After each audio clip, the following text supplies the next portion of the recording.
Hey, this is Christian Roldan, and Jordan Morris from the Seattle Sounders Football Club. and you're listening to This is Nos Audietis. This episode of Nos Audietis is sponsored by Full Pull Wines, a Seattle-based wine retailer and proud sponsor of Nos Audietis since 2011. Full Pull was founded in 2009, is based in Seattle, and is owned and operated by longtime Sounders supporters. They offer the best boutique wines of the world to members of their mailing list, with special focus on their home, the Pacific Northwest. Here we go. Come on! Hey, O'Shan! Let's go! Save by Fry! The Seattle Sounders have done it! MLS Cup winners!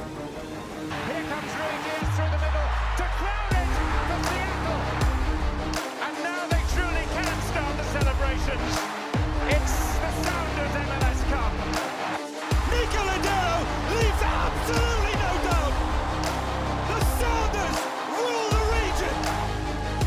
Seattle Sounders is going good! They've scored! They've scored! Finally! This feels fucking awesome. This is a tiny dog. Is that what you young people call twerking? And Buttercare says cheated! You wanna win? This is the Seattle Sounders, bro.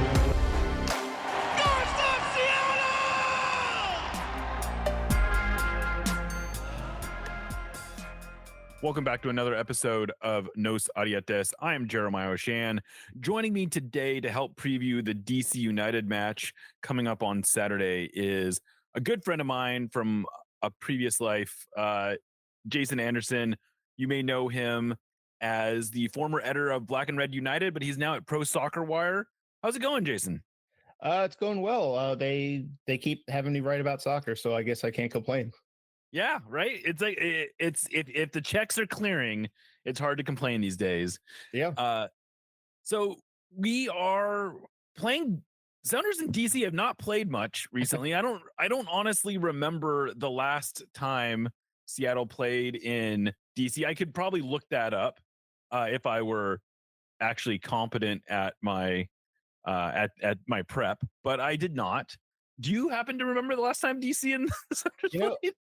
My guess, honestly, is that it might have been scheduled for the 2020 season. Oh, okay. The guess of mine is that it might have been on the schedule and then just not happened due to the pandemic. But it is weird from a DC side that like DC feels like they always get assigned a game against Portland and then almost never Seattle or Vancouver. It's like once every 5 years, our teams cross paths once again and are reminded that they are, in fact, in the same league.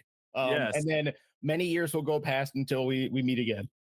Yeah, and of course the funny thing about this is that there was a time not so long ago when it almost felt like the Sounders and DC had, a budding rivalry. Back in the early days of the Sounders' entry into MLS, it was sort of like DC was one of the teams that wasn't quite, at where it used to be, but they were a vanguard of a previous era. By the way, 2019 was the last time that they played, and I guess that was in DC. I'm assuming that sounds right. Would that have been at the current stadium? Yes, the stadium opened in July 2018. Okay. Yeah, and then the time before that the Sounders visited DC was 2016. Okay. So that was a fun DC team that 1 year. Yeah, a lot of not fun on either side of it. Right, but it's been it's a funny, I don't know, it's a funny shared history that they have. Of course, they met in the 2009 Open Cup final, and things have gone differently since then. Yes, to say the least. to say the least. But let's talk a little bit about DC. This is a team who has, I don't know, is it fair to say they've lacked they've lacked a clear vision for a while? It's extremely fair. For pretty much the entire existence of the Sounders as an MLS club, DC United has kind of lacked a real vision. Some of it in the early days was, ownership issues.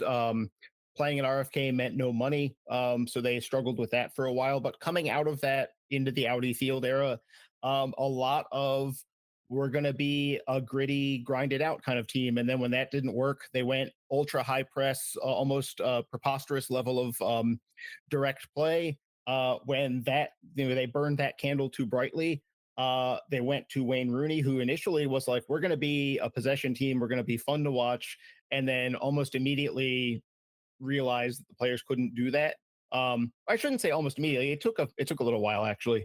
And then whatever last year was, other than miserable. So yeah, this season is the actual departure. They finally said, we have to stop just going from crisis to crisis, and actually like plant our feet and start the long, slow process of building a proper club that has like a structure from top to bottom that follows a vision. New GM in Ali Mackay, who came from Nashville. New coach in Troy Lesane, who took quite frankly a very bad Red Bulls team to the playoff last season. For the folks that didn't watch the East very much, that team had no business being close to the playoffs. And Lesane's kind of repeating the trick here, where getting a team to overachieve to some extent. The results maybe don't show it quite yet, but this is a team that doesn't have a ton of top line talent, but they've bought in. They're structured really well. The tactics have been sharp, and they've allowed this group to contend when on paper you would say this team should not be anywhere close to the playoff line.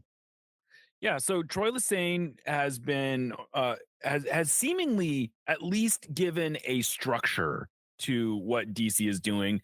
You, at least when you look at their stats, you can see a clear vision. This is a team that essentially seems to be playing Red Bull soccer. Is that a right way of looking at it?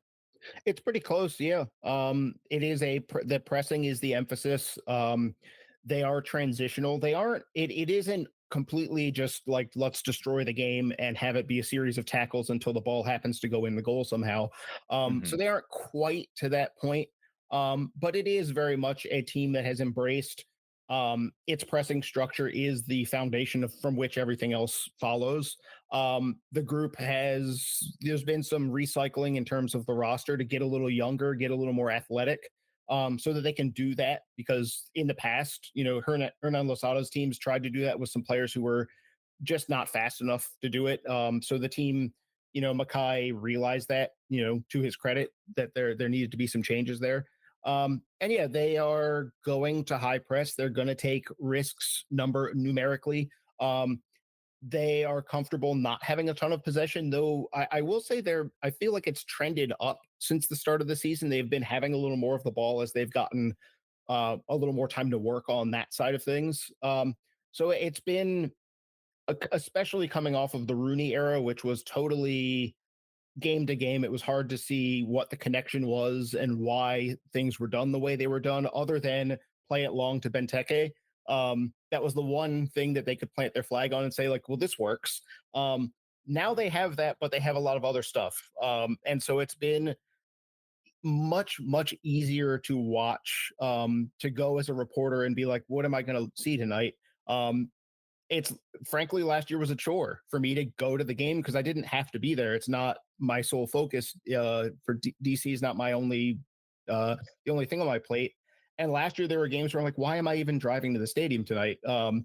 And now it's like, oh, I'm going to see something that's interesting. I might learn something. It might not work, but it's going to be coming from a place of, strategic thought and a coherent idea. So would you say you're happy with the job that Lesane has done? Yeah, so far, I would say I've been impressed with the fact that the roster, like I said, it's not that strong of a squad. Some of it is there is a lot of youth there, players that will be better in the future. They just aren't there yet because they're in their early 20s, or in some cases they're teenagers. And frankly, this is an overdue overhaul of this squad. And so in the year one aspect of it, I think they're further ahead than I expected. The players seem to be bought in. It doesn't seem to be an act this far into the season, week 9. This will be what, game 10 for DC.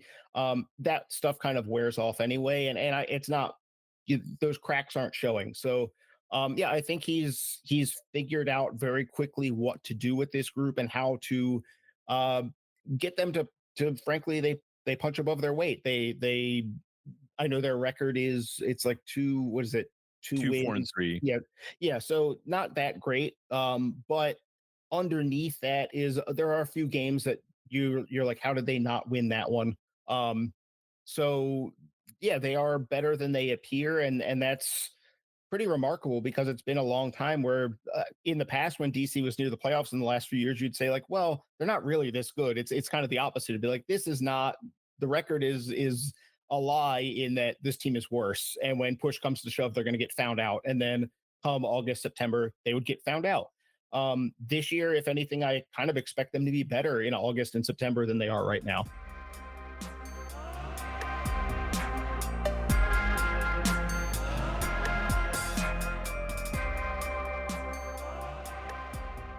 So you look at the results, and it's a mixed bag as you might imagine with that record. But there are some impressive results. They've been able to play pretty even away from home. I think that's probably the most impressive thing. They've got a 2-2 road tie with the Timbers, where I think they came back from 2-0 down, right? Mm-hmm. That's correct. And then they tied FC Cincinnati, they tied St. Louis on the road, and they tied Columbus on the road. I mean, those are all teams that look like they're off to pretty good starts, but 2 losses in a row. Both of them, it appears they were playing 3 at the back which is the only time that they've done that. Is that a change that you expect to stick, or was that sort of a scrambling decision based on personnel available? I think it's going to be a little bit of toggling back and forth. This game against Orlando, the first of the 2 that you're talking about, DC's system in that one was curious. I'll say that they were very. There were times where it was just a 4-4-2. There were times where Christian Benteke was playing as a wing back instead of as a winger. And there's a lot of that in DC's approach where their pressing shape is not at all their attacking shape. They go back and forth between those 2 quite a bit. But yeah, I think it's been a fascinating. It's coming in more. I will say that the back 3 thing, the ability to toggle between the 2. I think it started with Columbus as well. I think they started in 4-2-3-1, but very quickly we're having Dahome and Herrera kind of play the same roles, even though Herrera was at right back and Dahome was on paper the left winger. So there's a lot of flexibility within Lessane's system, and there's been a certain amount of targeting the opponent. If they see a certain weakness in an opponent, they go for a certain structure. Sometimes they're open about talking about it. Usually those are the wins. And then when they've lost, they are a little less open about what it was that was going on there. But yeah, they've been flexible, and I don't see a reason for them to change that right now. If the run of bad results continues, then they might get away from them and they might have to go a little more structured. But I do think there's going to be against Seattle. I don't know. I feel like maybe he's more likely to play. Lessane is more likely to play out of a back 4 at home in this one, but we'll see. He's caught me off guard a few times this season already. So one of the stars, and maybe the offensive star of this team, or undeniably the offensive star, I suppose, Christian Benteke, 6 goals, and it's been pretty evenly distributed. It looks like at least he's got goals in 3 of his last 5 games. How would you describe him? What can the Sounders expect to have to face when they see Benteke? I have to say I feel like I don't want to overstate this, but I don't think that a player has been as good in the air as Benteke has been in maybe the entire run of MLS. And okay. I'm one of those guys that was there in '96. I have nothing else to do with my life other than this. So I realize that I'm talking about over a quarter of a century, but he really has been kind of astounding as an aerial presence. And DC this year is not shy about using that. They aren't going to overdo it. as the Rooney era, which was just all kick it to Christian and see what happens. But they will go that route. His finishing has been hit or miss, which maybe for Premier League fans listening in is not going to be shocking news. If his finishing were a little sharper, I think DC's probably got 4 wins instead of 2, at the least, maybe even 5. So he's been dangerous. He's been getting in great positions on a regular basis against every team they've played. The fact that he can win those battles in the air has been crucial to the whole team's approach, but he's also getting to spots where he's not having to win those in the air. He's getting open in the box and it's just a ball to feet. So yeah, they are going to build around him, and his performance is going to be a real bellwether as to whether they win or lose. But the funny thing is that he's had some games where he hasn't played that well and he still scores. So he's been it's been rare to say when DC signs a designated player that it's been a real slam dunk, good job, everyone involved. But this one really is. He's been in every facet you can ask for. He's done what they wanted. And so, other than Benteke, who else should we be watching out for? Who are the players that are sort of conducting this team? That has been a little bit more of the issue. Aaron Herrera has been really good coming up from right back. I will highlight Ted Pietro, who is a homegrown player for the team. His status is up in the air. I think the press conference is tomorrow. It'll be tomorrow morning, Pacific time. And we'll find out. He hasn't played the last couple of games due to an adductor injury. That's been one of those, maybe he can, maybe he can't. If he plays, DC is a sharper team because he brings more on the dribble. He brings an urgency to their attack on the ground. They don't have to go as direct because they can find him and he can break lines that way. They don't have another player like him, and that is the big issue when he's been out. They just don't have a replacement. They've tried to sort of spread his duties across several players, but it's a lot better to just have the guy that can do all that stuff. And so that's going to be key because he'll line up as sort of an attacking midfielder, sort of a forward, depending on their pressing shape and all that stuff. But he's been really effective for this group over the last couple of seasons. And as much as you'd like DC to have a deeper squad of attackers that are really proven and reliable, he's kind of, it's not he's the ball game, but he's a big chunk. Jared Stroud has been solid, a solid all-round kind of player, good in pressing scenarios. Dahomey adds a lot of speed on the wing, and I get the sense that they might play Pedro Santos at left back instead of Connor Antley, which subtracts a lot of physicality and adds a lot of technique.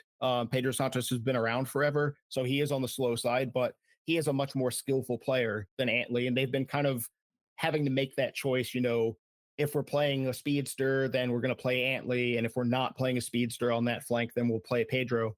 I think at home they'll take that risk. And as much as it's a little odd to be highlighting and a guy who may or may not play, that is kind of where DC is, and that's why I've said that they are overachieving a little bit because they are year one. They haven't built out that depth yet. And then late game, they've gotten some good late in games, I should say. They've gotten some good results out of Christian Fletcher coming in off the bench, another one of their homegrowns. Can play on the wing, he can play the 9. Either way, he adds things to their attack when they get desperate, it helped in Portland. It helped I think he scored the equalizer in Portland and then actually immediately shushed the Timbers Army, which was like a big rare to see DC have a moment where a kid on the team gets to do something like that. Yeah. But yeah, they've got some players, but it's definitely year one of assembling a squad that has that kind of depth that you can say, okay, there's 5 or 6 guys. It's Cudi Pietro is vital. I will say that they need him to thrive. So, and it looks like Alex Bono has firmly beaten out Tyler Miller, of course, the former Sounder, for the goalkeeping job. Is that I assume that holds? Well, Miller has been injured. He only just came back for this NYCFC game. He had shoulder surgery last season, and has just been. I think this was the first game he dressed for. this game against NYCFC. So once he's fully fit, the goalkeeper battle will begin. But he hasn't been fully fit. So Bono, I will say, has played well. His post shot XG looks very good. Yeah, and I will say that if there had been a goalkeeper battle last season before the injury, I think Bono might have ended up shading it, even though Rooney was very big on Miller's ability with the ball at his feet. Bono's a little less of a passer out of the back. He's a goalkeeper. He's not a ultra modern sweeper keeper. They're not looking to him to do any of that stuff now either under Troy Lesesne. It's just not part of the equation. So he's been good. Not perfect, but pretty solid. No real complaints. I don't think anyone can have about him so far this year. MLS All-Star Tyler Miller. I should have. Yes. The benefits of Audi Field hosting that game meant we got Wayne Rooney coaching the team, Miller making the team. One of my favorite things that happened last year was someone asked Rooney what he learned from that All-Star game, and he said absolutely nothing. Which was true. No one learned anything. But why would you? What a strange question to ask about an All-Star game, though, right? Yes, extremely strange. Can't believe I saw it, but I did see someone stand up and ask that question in the press conference room. Where do you go from here? Yeah, like what's next with the next time you play Arsenal? Right, yeah. So I'll close out with this. I don't like to do predictions. I feel like that's maybe a little trite. But what are the vibes like with DC? What are the vibes going into this game? I would say because of the last two results, it's a little bit of a knife edge. It does feel like a game that DC has to have, given that Seattle season has not gone. I feel like it's fair to say not to the way that anyone. Yeah, that's probably fair to say. Yeah. So yeah, I think if you're a DC fan, you're looking at this. If you're DC yourself, if you're DC United, the team, you're saying like they're coming cross country. They've got one win on the year. This is one we have to have at home. So there's a little pressure there. But I don't know that this is going to be, if DC stumbles, if they have another game where they play well but don't win. I don't know that it's going to be a catastrophe, but it's one of those that maybe there's a non-zero chance of it becoming like a short-term, mental issue that they have to work through. But I think there's still a decent amount of belief that the performances have mostly been there. If they just play up to what they've been doing at home, they should be able to win the game if the finishing is okay. Which there have been games where the finishing has been bad, and that's the reason they lost. So they do have to look at this. I'm thinking of their last home game against Orlando, where they should have buried that game before halftime. They let Orlando hang on, and Orlando is great at making games sloppy and kind of CONCACAF-y, and DC wasn't ready for that.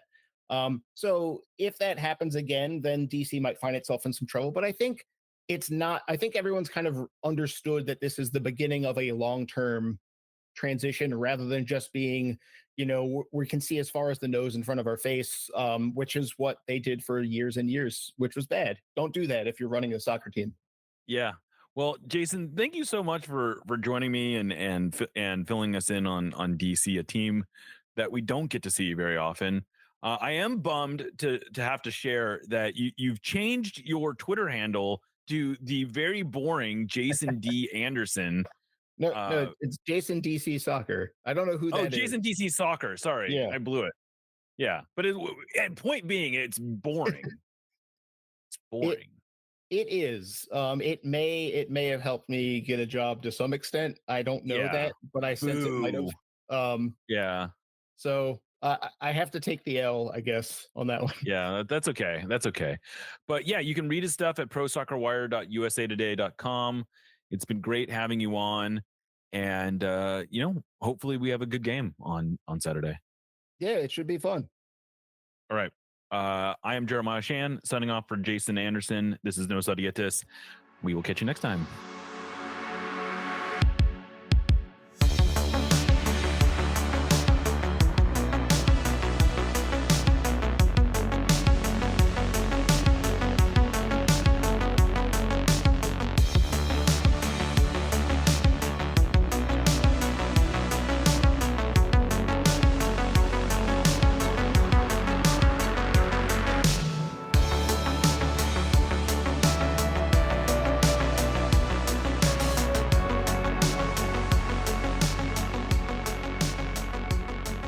We love you.